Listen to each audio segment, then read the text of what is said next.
Inverted nipple correction, which you maintain the milk ducts. If possible, I wanted to know the longevity of inverted nipple correction, which you maintain the milk ducts. So inverted nipple correction, inverted nipples become inverted because the milk ducts get shortened and contract down.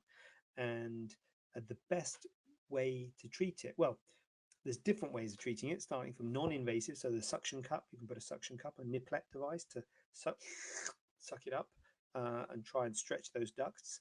But the risk with all of the ways of treating it is that it can scar down and invert again. So the risk is higher with the suction cup that it'll just pull down again than it is with surgery. And so surgery is a more effective way of treating it.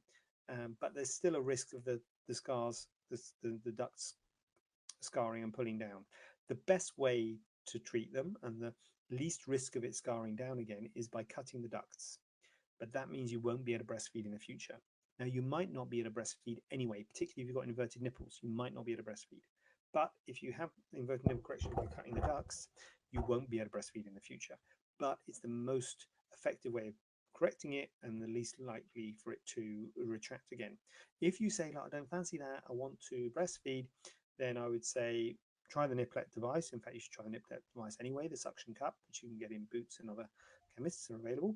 And then there is a technique where you don't cut the ducts and you separate the ducts in line, and you take a bit of tissue from either side of the nipple on the areola, the brown bit of skin around the nipple, and you put those bits of tissue underneath the nipple to help bolster it up.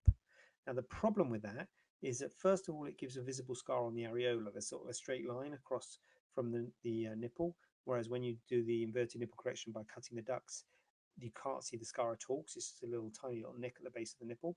So it's a bit more obvious scarring, but also because you're just trying to stretch those ducts, it's not as good as cutting the ducts. So it's a much higher risk of it inverting again or getting incomplete correction. So it's not a very good way of doing it, I'm afraid.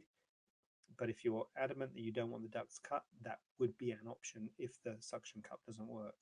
But by far the best way of doing it is to cut the ducts. But I say you'd have to accept that you won't be able to breastfeed.